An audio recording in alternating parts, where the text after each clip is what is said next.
What's up, guys? Welcome back to the channel. If you're new, my name's Chris, and here we explore products, places, and things that help us live a more enjoyable life. The Hammerhead Karoo 2.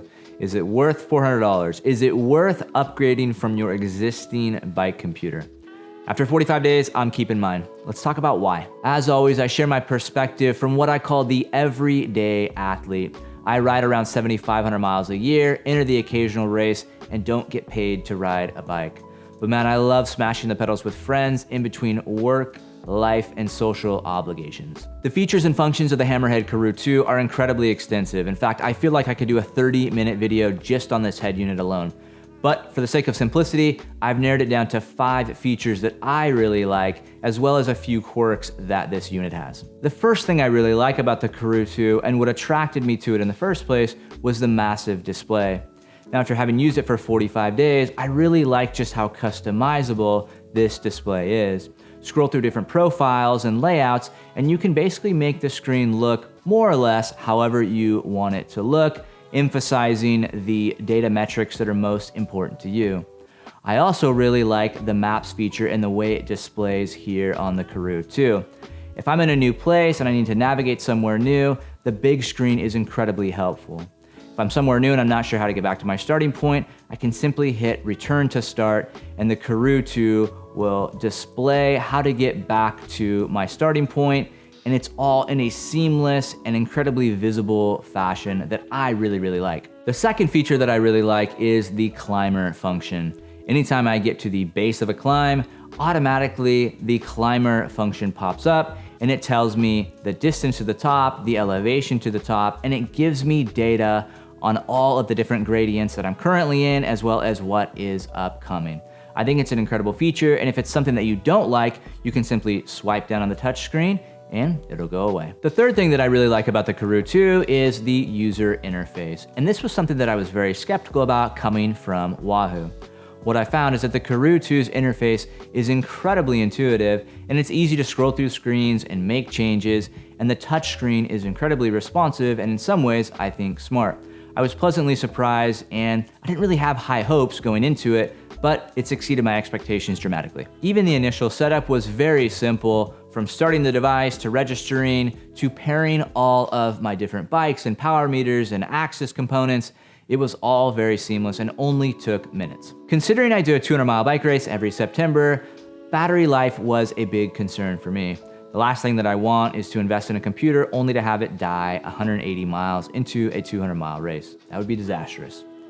The Karoo 2 has exceeded my expectations here as well. The longest ride that I've done so far has been 105 miles, which had an elapsed time of just about 6 hours. And after 6 hours, I had over 60% battery life left. So I have no concerns about using this computer for the race, as I'm confident now that the battery will last much longer than I need it to. The fifth reason why I really like the Karoo 2 is that it feels like a device that is somewhat built for the future. The weekly updates, the minor improvements, the bug fixes, the user interface, it all feels a lot more like a smartphone than some of the old computers which I've compared to a Tamagotchi pet. And I like that feeling of having something that's a little bit more future-proof. As much as I like the Karoo 2, it isn't without its own unique quirks. Remember when you bought that new big screen TV and you brought it home and put it in your living room and it felt massive? Well, that's kind of how the Karoo 2 feels the first few times that you use it. It's just humongous. Now, after a week or so of riding with it, you don't even notice it, but there is an initial shock of just how big it is. What doesn't go away is how heavy the Karoo feels. Coming from an element bolt, it's about twice the weight of that particular unit.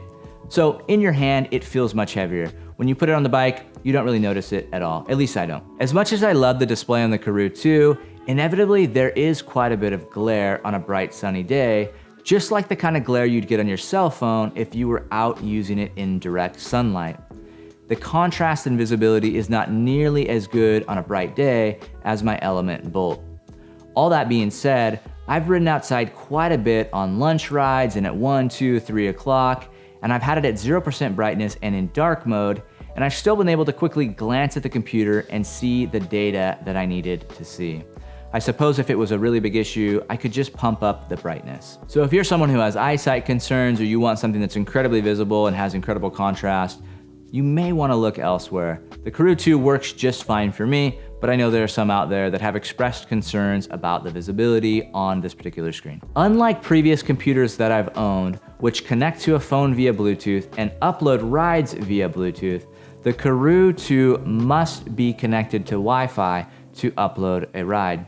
And this is something that threw me off the first couple times I used it, as I left from multiple locations where I wasn't connected to that initial Wi-Fi network where I set up the Karoo 2 in the first place. The workaround is to connect the Karoo 2 to your phone's wireless network or your hotspot, and it will seamlessly upload the ride as if you were connected to wireless at your house or at your office.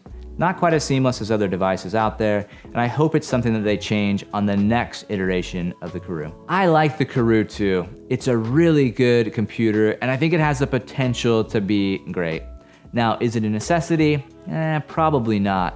See, even for me, I'm a fairly simple computer guy.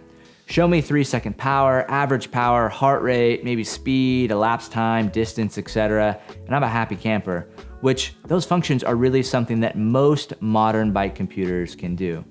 Where the Karoo wins me over is in the maps and the display and the additional features that come in handy, especially when I'm traveling. I've wanted to invest in a more advanced computer with a larger display for quite a while, and the Karoo 2 seemed to check all the boxes for me, and I'm really pleased with it.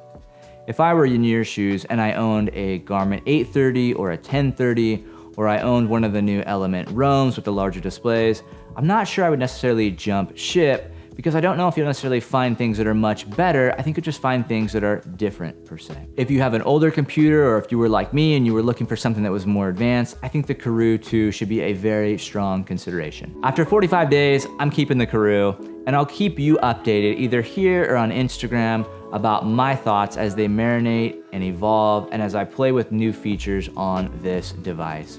If you're looking for something that's really in-depth about the Karoo 2, I'll link DC Rainmaker's unboxing and review down below. He does an excellent job and dives deeper than I think I ever could on devices. Next, we're gonna be talking about the classified Powershift wheel set and just how innovative and incredible that wheel set is.